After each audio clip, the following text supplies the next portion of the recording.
Cece. Cece, we're rolling. Wait. Action. Oh. Hello. Welcome to another behind-the-scenes episode from the Kingsman Shakespeare Festival.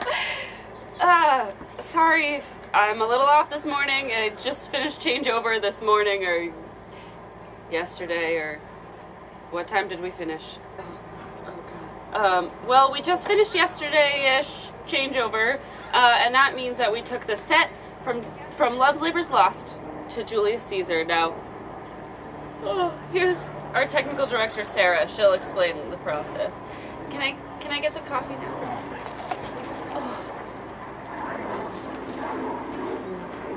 Good night. So, changeover changes from year to year. It depends on what is different about the two sets. This year we have a lot of similarities, but basically what it entails is we remove any pieces that are not going to be in the second show and then install any pieces that are new. This year, because we have a lot of paint differences, we'll actually be pulling everything out, laying it out, and it'll get painted and then reinstalled, even though there's not a lot of physical structural changes.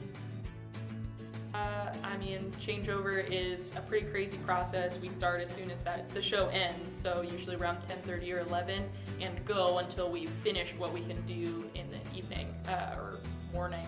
So we finished as late as 5 a.m. and as early as 1 or 2. And like I said, a lot of the physical changes aren't crazy or drastic, so hopefully we'll only be out there a couple hours, but because there's so many paint aspects, we'll be working throughout the whole day on Monday and Tuesday as well. So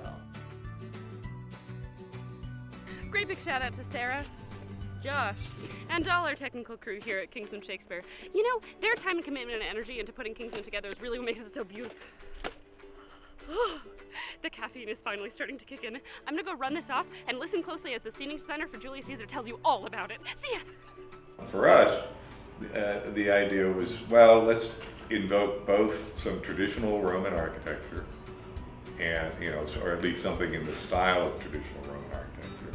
We have, for example, kind of plastered on, it's not evident clearly from this white model, but this Caesar sign is plastered on in gold letters onto this traditional architecture. So there's a certain disconnect or a lack of respect for the older tradition and these new elements that have been added to the architecture by the current regime, the regime of Julius Caesar.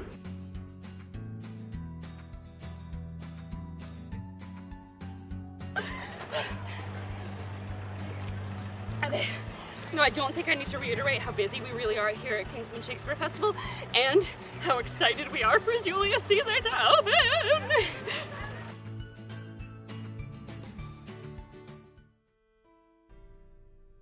How do you usually approach a character? Well, it depends on the character, right? Start with the text. Always, what does the character say about himself? What does he say? What do other people say about him? And for Mark Antony, that's pretty clear, right? People have very specific opinions about him. They talk about him being very loyal to Caesar. They talk about him being a drinker and a partier, right?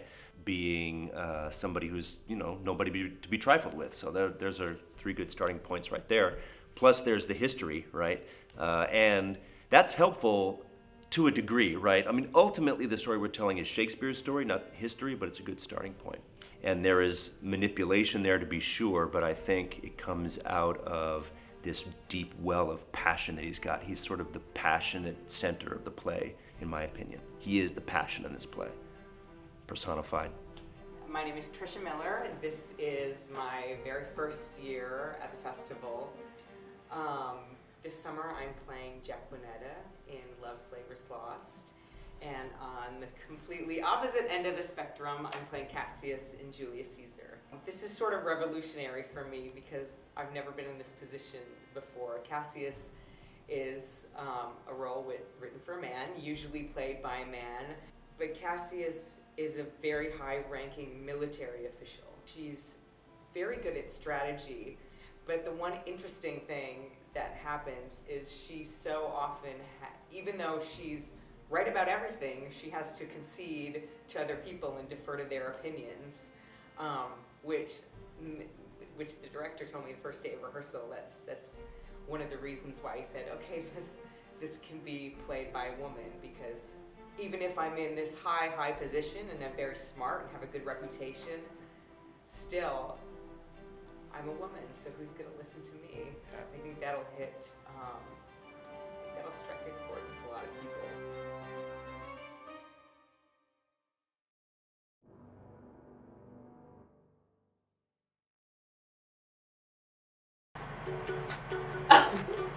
Well, that's it for this week's episode of Behind the Scenes of the Kingston Shakespeare Festival.